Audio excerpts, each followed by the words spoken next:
Hello everyone, and welcome to another episode of Rumors of Heresy. My name is Zareth, and I've got another battle report for you today. This time is from a 6-round GT. This video is going to cover the first 2 games of it. I think that's what I'm going to try for at least for now, is doing 2 matches at a time on these videos. And also, hopefully there's no sound issues. Well, I'll do my best to edit any of that out, but if there are, hopefully the mistakes that have been made won't happen again, though the people responsible for those mistakes have been sacked. But I'm using Forgefather Seekers here. Let's go look at my list, shall we? And here we are.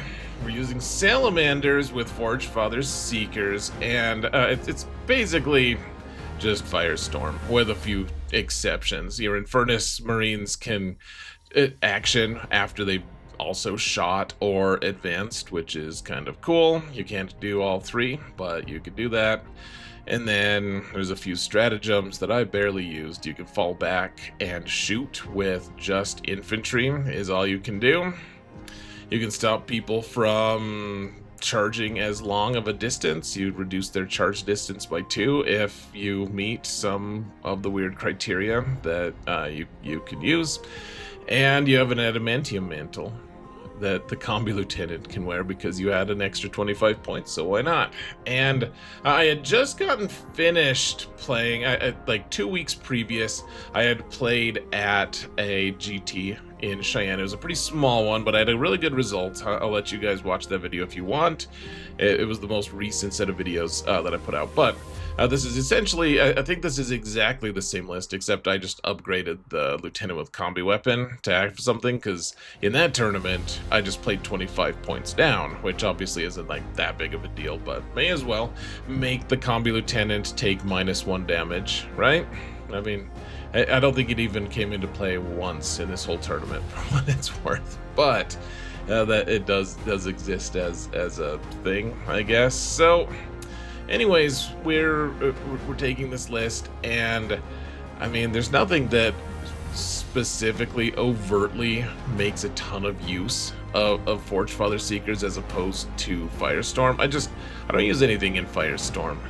There's some interesting enhancement. There's one interesting enhancement you get in Firestorm that you don't otherwise get, and then otherwise a few stratagems that I also just never use for Firestorm, so I may as well use Forgefather Seekers. There's nothing that Firestorm has that I don't also get in Forgefather Seekers, and Forgefather Seekers has some incidentally useful things that help you, like the fall back and shoot. I think I used that once. Or reduced charge distance could be useful if you could ever see the people charging you, which is really tough on the maps that I played on. But anyways, that's the list. I'll show you guys what the army looks like. This is actually a photo I took. Whoa, hold on. Let's fix my face. There we go. Some people might say you couldn't fix my face, and they're probably right. But here's I took this picture actually in Cheyenne.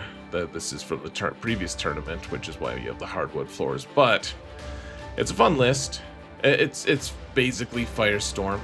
Firestorm's a really tough list to use well. Honestly, it's a cool list because everything you have in the army gets advance and shoot, and then everything within 12 inches, which the whole, like, if you create a list like the one I have, a lot of the guns that I'm taking are really short range anyway, so within 12 inches, it's really nice because you get +1 strength on them. So like multi-meltas especially, or melta guns, melta weapons, are suddenly strength 10, which is a huge breaking point. And, you know, Vulkan gives you rerolls to wound sometimes with your melta weapons, so it's even better against tanks and stuff. It's kind of fun. It's a pretty fun list, and it's a very challenging detachment to play well, however. And the tournament itself was about 60 players, and it was the same weekend as the LVO, the Las Vegas Open, which is obviously a huge tournament, and a lot of our really good players in the area.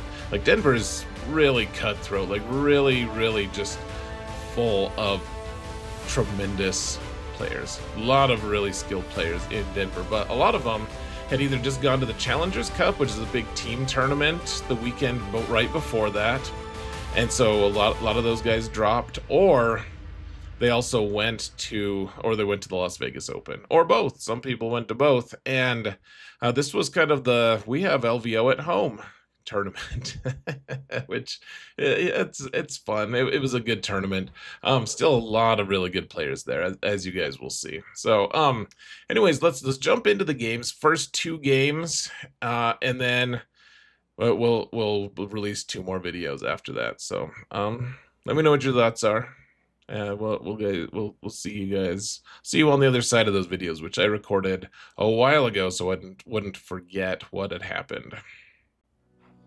Alright, so game 1 against Admech, against a guy named Daniel, really nice guy, and I'd never played against Admech before, and so this is actually the last army I needed for my full bingo card.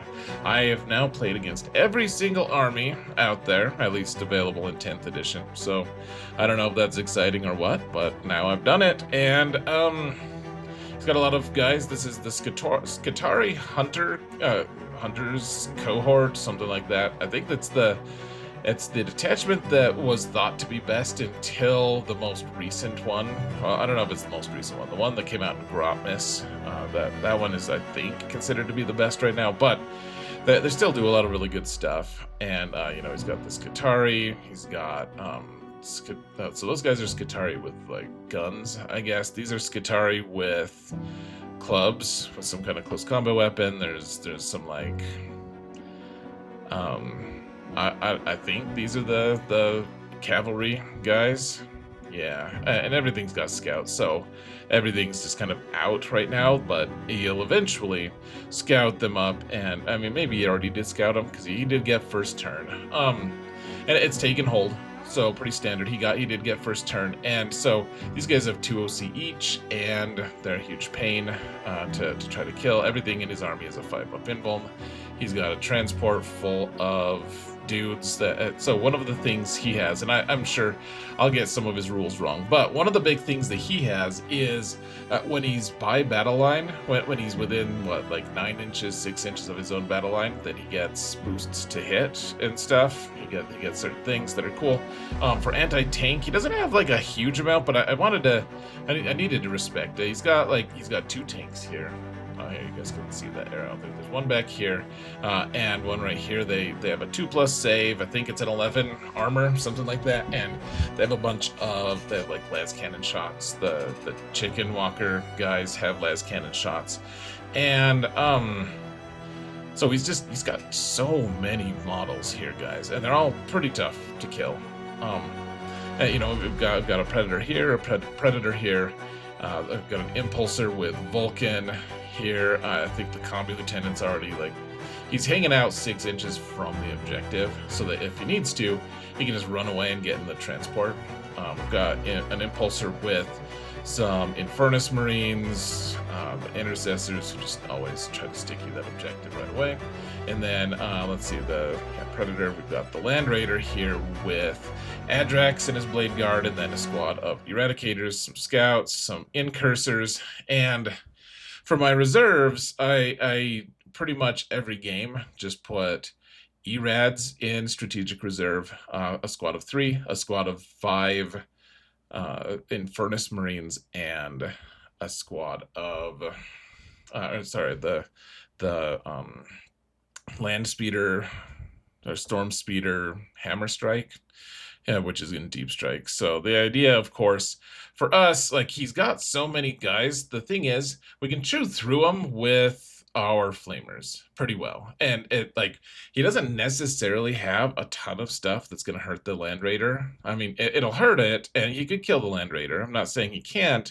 The big thing here is if we can make the Land Raider a threat to Overwatch and to just be able to torch some things, and then eventually, you know, we get the Infernus Marines to be able to torch things. I mean, I just have a lot of anti-troop stuff. So, anyways, he goes first, and he does a bunch of scout moves, and everything. And so he put his infantry up here just to mess with my objective. Let's see, his first few missions. Let's see, he got marked for death and no prisoners on his first turn. And so he kept both of them and got rid of marked for death for a CP, I think. But I think he wanted the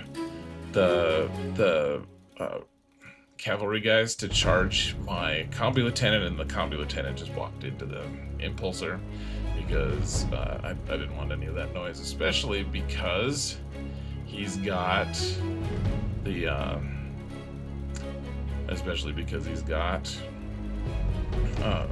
no prisoners. I just wanted him to waste it. He charged with these guys here, the Skitari with the blades, and I rolled pretty well. I think he did 6 wounds to my scouts, and they do 2 damage each, I believe. And the scouts ended up rolling, or maybe he did 7 of them, 7 wounds. And so I needed 3 6s for one of my scouts to live, and I got it. I got lucky and spiked the roll. So he scored nothing on secondaries. He didn't get anything on secondaries because he couldn't get marked for death, and the scouts were his gamma target for marked for death, and so he ended up with nothing, which was nice. And so these guys had part of the reason he wasn't able to kill all the scouts was he wanted to get a few of his guys into the Land Raider, I believe. I don't remember exactly. I think, or maybe he just consolidated into it. But one way or another, the Land Raider did 1 wound to him, which was super fancy. And otherwise, he's just got a lot of stuff. Like, he's just got all of his stuff here jammed onto this objective, just kind of hiding out. And yeah, we've got a lot of work to do here, honestly. So on my turn, let's see, looking at my phone here, I got engage on all fronts and no prisoners, which no prisoners is usually such a frustrating thing to get, but it's not too bad if your opponent has like this squad here and this squad here, for instance. So let's see, did I take a picture here? I'm usually pretty good at taking pictures early game, and then as the clock starts winding down, we stop having enough stuff. So I rolled a pretty good run, or whatever it's called, advance for my incursors. So they ran and just got onto this objective because he didn't have enough guys on the objective to be able to hold it. Like, I just wanted to contest. That's all. He didn't have a ton of models on the objective, so the incursors just jump onto this objective to stop him from scoring. He didn't put anything on the middle, so I didn't feel like I needed to either. The scout did pass its leadership test, or their leadership battle shock, whatever. So they kind of walked away. And then, of course, the tank just burninated the 5 Skitari, because they're 2 wounds each. Kind of tough to kill, but the Land Raider just does torch things pretty good. And then my shooting was a little bit off here against the bikes or cavalry or whatever they are. So one of them survived on 1 wound, and I was like, oh, that's so frustrating. But then I realized my combi lieutenant could just charge, and he actually did charge and killed them.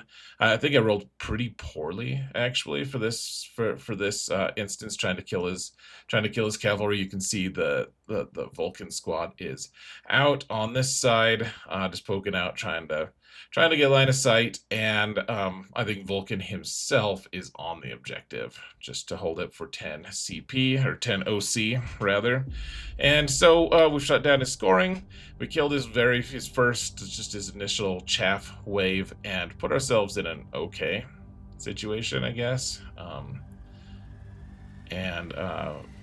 Yeah, moving on to the next turn.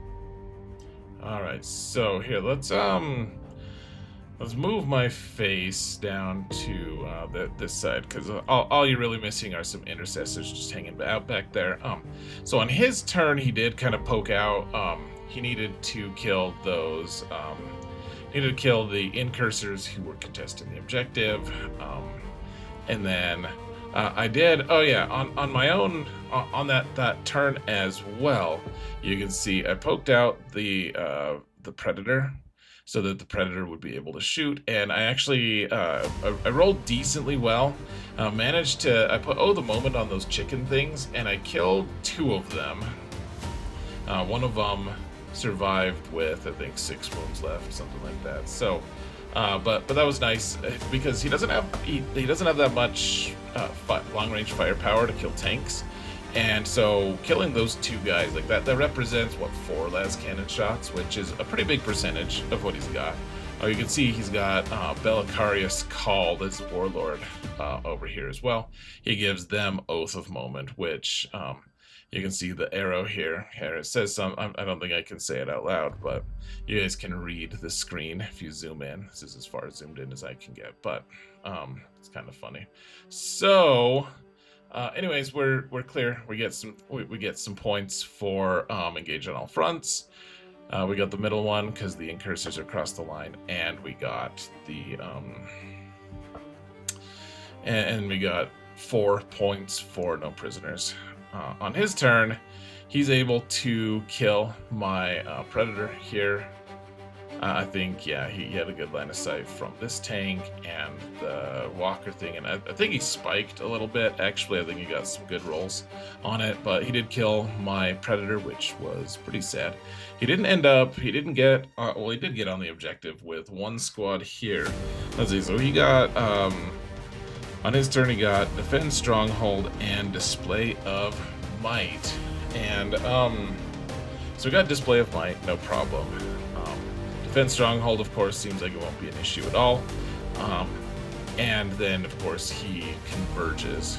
He gets, yeah, I think so we got a 10-man squad of Skitarii that can have like pistols and stuff. They have a high volume of attacks. And then I think they're these rangers that they're just on the objective. They're battle line, and of course they're going to shoot the company heroes. But he mostly just whiffed against my company heroes. The company heroes mostly survive, as evidenced by this flag here. You can see the predator here is still intact and just waiting for it's biding its time. And he learned better than to mess with the Land Raiders, so the Land Raiders good to go next time. And of course we've got the Impulsor here that's ready to go mess with them. The Skitarii down here, of course, did kill all of my but between the Skitarii, maybe they would have been able to kill all of the incursors as well, but then he also had just a bunch of other, like the rangers. He had an enhancement to get out of his transport, shoot, and then just get back into his transport. So he did that a lot this game. And you can see at the end of turn 2, he had actually burned through like a pretty big amount of his clock. But he was also in a position to really really make me struggle. The one thing that I was able to do here was he had left his back zone undefended, and because it's deep strike, I get deep strike, rapid ingress my speeder, so that I could eventually just get onto this objective and deny him Defend Stronghold and stop him from scoring, because that's worth 5 points, right? And right now he's got a sticky from, I think, Call. I believe that's the guy who does it, his Warlord. But I could stop him from score, so that's like 8 points that the speeder might be able to get me. And so he's got all this stuff, threatening things. He's on this objective. He's on all 3 objectives, and obviously we've got to have a go turn here coming up. That's going to be pretty necessary. The awesome thing, of course, this speeder is going to be able to do some moderate damage at least.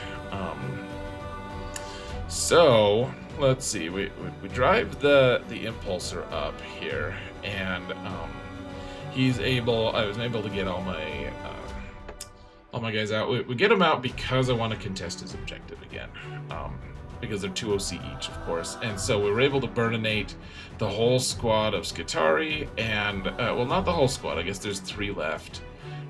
Didn't get enough, didn't get really any damage on this chicken walker guy.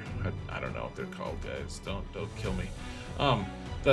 So Vulkan is over here, by the way, and so he pokes his head out, looks at the tank that's over here, and so I get some eradicators come in from strategic reserve within 18 inches of his tank, and my speeder also gets within distance of his tank, and I managed to, like, so Vulkan gives him the Forgefather blessing. That's what this token is here, which means I get to re-roll failed to wound with Melta or Flamer and or Torrent, I guess.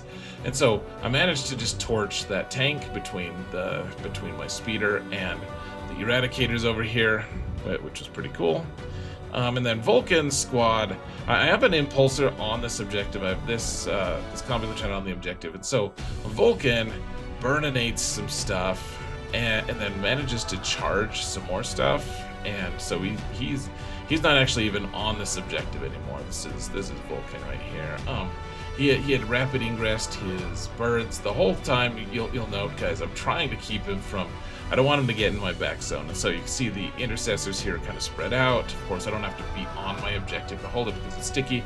And then I was kind of vulnerable on this side, so I got the Infernus over here, and we're just trying to screen him out. Like he's not able to find any places to rapid egress or get into my back zones at all. So he's gotta just get, all up in. Or just stay within his zone, which, try to bottle him up. We have the leftover scout who managed to get onto this objective just to contest it. But then the Land Raider managed to do some burnination of its own, just taking out a couple things, a couple squads here. And just being a nuisance in general. So we're preventing him from scoring at all. He gets a 0 on the start of turn 3, and you can see I actually spend even more time with this fight, or with this turn, than he did, and so we only have 20 minutes each going into round 3. Though we're all positioned now, we can it's all over, but the crying, well, that's not the right phrase, but we already know we're positioned. Now we just have to play it out, right? So, oh yeah, the Predator also is able to help shoot. Oh yeah, the Predator actually got a few wounds on Call. Call was out here. I killed the tank, and then I was able to shoot Call a couple times, and he made a couple of lucky saves. Otherwise, I think maybe I could have even taken that dude out, but he made a couple of invuln saves, and that's fine. But let's see, is that might even be okay? That's probably, yeah. This is the last photo, because it starts to devolve just a little bit here. Devolve in the sense that a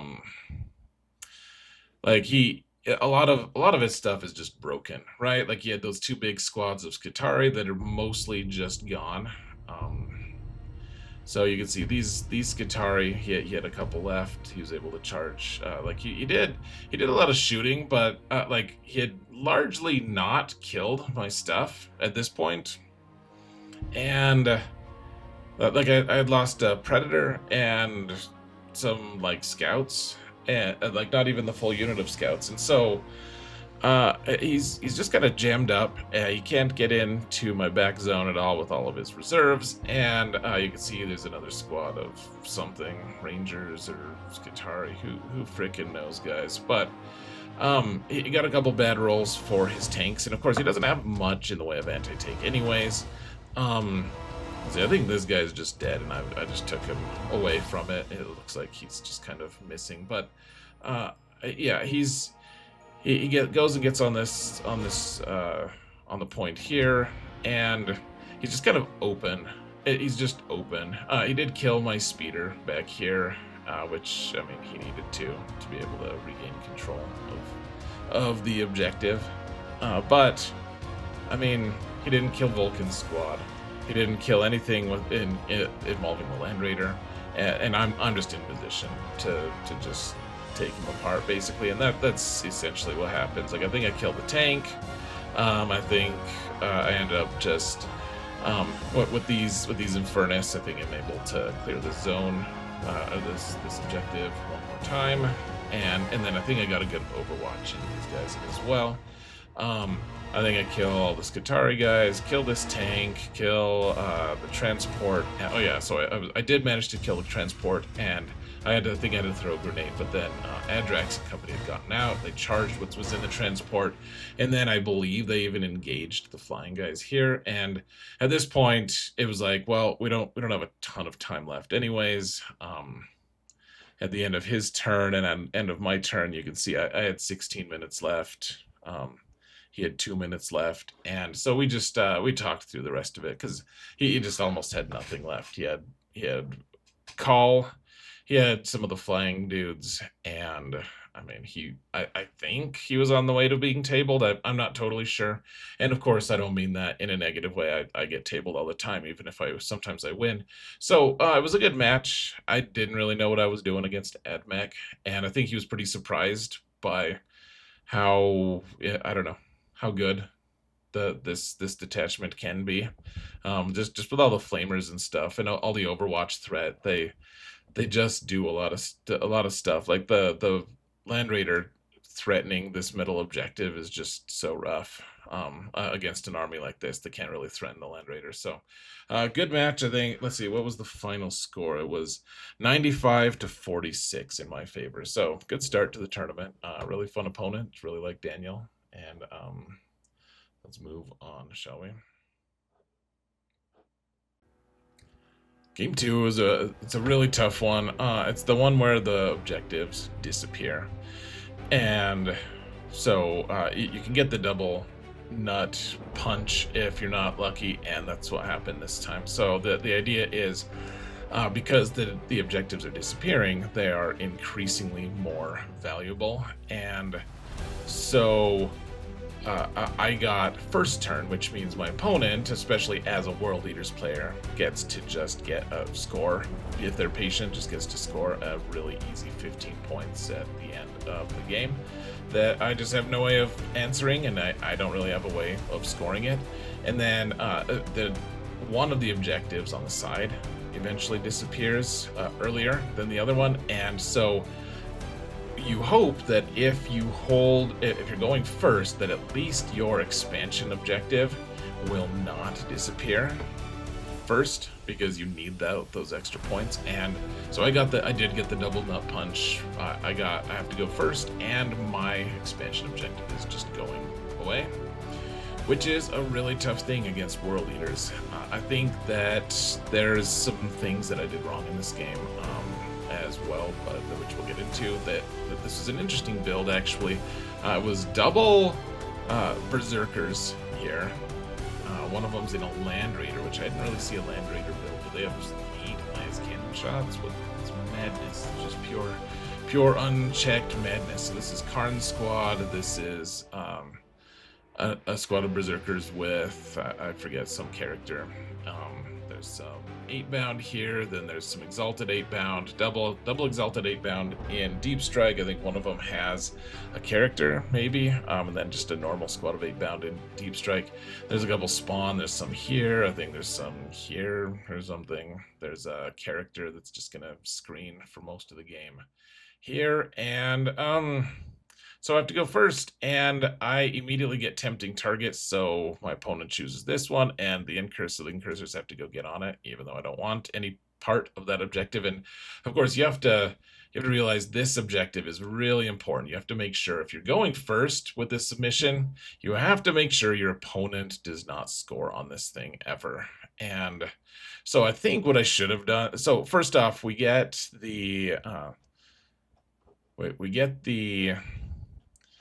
Combi Lieutenant and Impulsor to go on to my expansion objective, and the reason for that is I want my opponent to, I need to hold that, right? So I have 3 OC on here, and if my opponent wants to put something significant onto here, I guess I'm fine, because I'll be able to take him out, most likely. But all she's got, sorry, is some Chaos Spawn that can get onto this objective,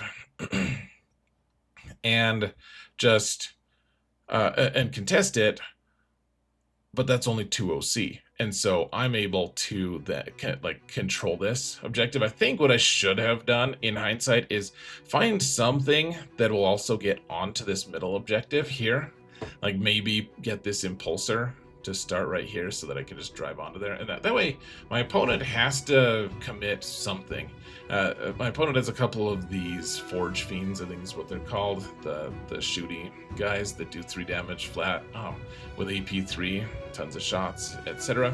But they have to get within 18 inches, and so I could have gotten something like right on the very edge here, and just force my opponent to, if they want to contest it, they have to put something pretty valuable on that objective. I think I should have done that. I don't think scouts are great for it because the Forge Fiend might be able to poke his head out and shoot him, or maybe the scouts could like get to the wall, kind of get obscured here. I don't really know for sure, but I do think I should have found some way to get onto this objective turn 1, just to make my opponent commit, which I think I wasn't aggressive enough here.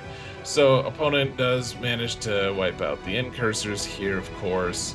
I think I got some bad rolls and just like the fiends killed all of them or something stupid like that.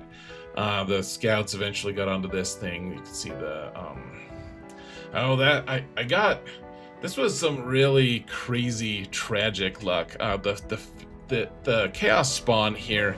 My opponent put the chaos spawn on here, and just through some crazy luck, my opponent was able to keep them alive. Like I had a bunch of stuff shooting. Like I had the predator shooting, I had the scouts shooting. I think I had one other. I think I threw a grenade at them even, and I think this Impulsor maybe shot him as well. I think so. I had a bunch of stuff that shot him, and they just lived. It lived, and I think I needed that for something. What was the? Let's see. Yeah, I had sabotage and secure no man's land. Oh yeah, but I think the big thing was just that the spawn lived and was able to continue contesting and messing with me. And so anyways, the game continued to go on. Let's see, here's that. So these are all 8 bound, I believe, with a leader. And so Karn is staged there. I had done 6 random damage to the Land Raider, just because one of my predators had the range to do it and got a couple lucky shots off. But otherwise the spawn got really lucky. There. And in fact, that ended up being a really deciding factor, as you'll see. So anyways, we're just trying to, I did manage to hold this objective, I think every time that I needed to, which was huge, of course. You're only going to get a couple turns to score on it. I think turns 2 and 3, and then it disappears at the start of 4. So anyways, I managed to contest this. I think there was some spawn on here potentially, and maybe, I think some 8 bound as well. I managed to maybe take out some 8 bound, but you see the Land Raiders out here. And so anyways, let's just kind of fast forward a little bit. Opponent just got all of her 8 bound out here, and essentially forced me to come out here and just deal with them as much as I could. I think there's one squad of Exalted 8 bound still alive somewhere. I think they're who knows where the hell. I think they're in here actually.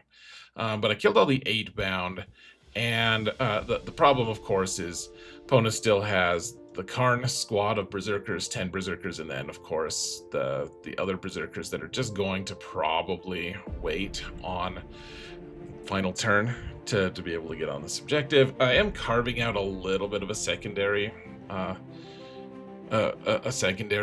niche here, but one of the problems as well is so the spawn, instead of dying, my opponent got area denial, right? And so I've got scouts there, but of course she's able to use the Forge Fiend to blow the scouts away. And if I'd been able to kill that spawn, then she wouldn't have been able to hold this without putting something valuable there, and instead the spawn just got area denial, which was huge. It's an enormous thing. The Blade Guard had to get out here though, because there's a character with some 8-bound. There's more 8-bound. I think I killed 3 squads of 8-bound this turn, and the spawn, like it was a very good turn in terms of killing stuff, but it wasn't enough, and so. Yeah, it was just the same picture, basically, just from a slightly different angle.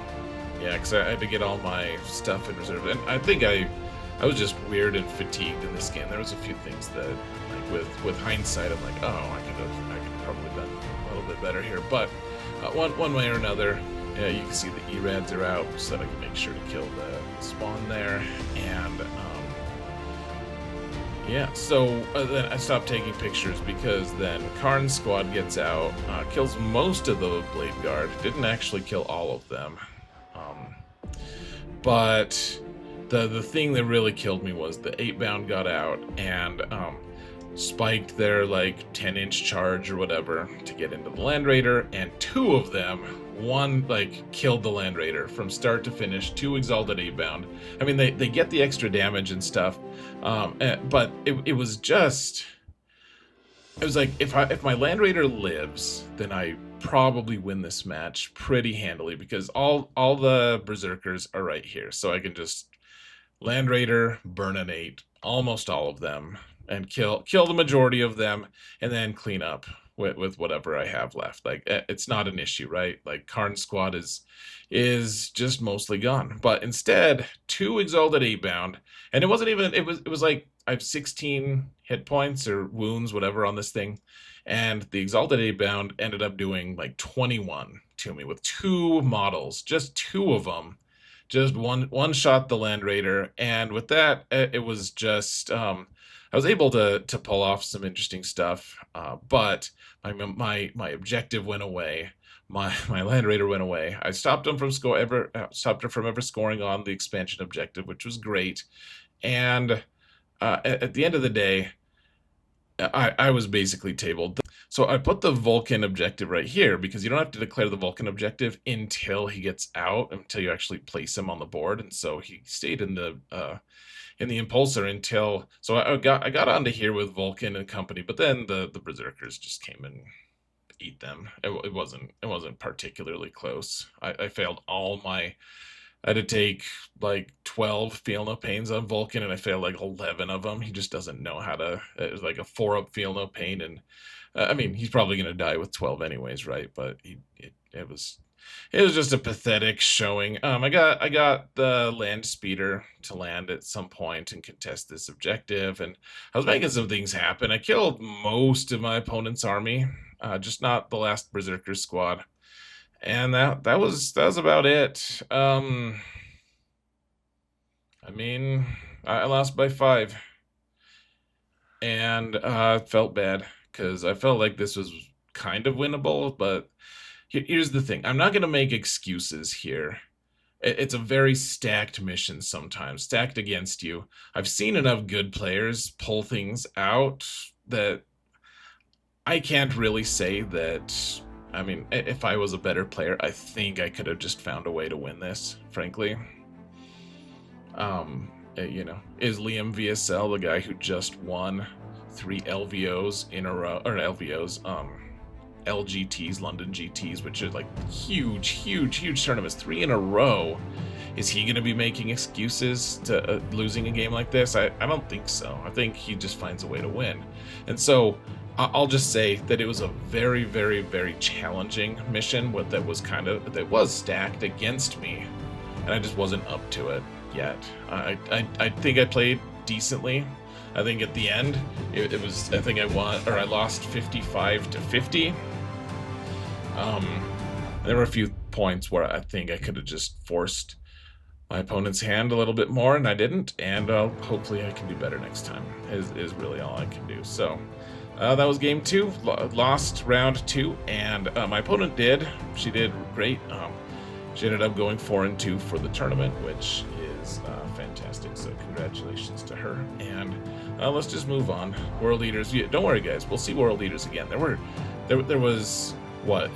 Was it like 20% of the field was World Eaters? Like most of the the biggest faction represented by far were World Eaters. Just pure madness. So don't worry, we'll see them again. All right, so that's the end of part 1 of this series. Ended on kind of a low note, obviously, but we can still get onto the podium. There's few enough players that I could get top 3 if I can win the rest of my games, and we're going to be resilient and get through this. So I'll see you guys on the next video. Thank you all so much for watching, and remember that if you didn't hear it from me, it's probably heresy. Take care, folks.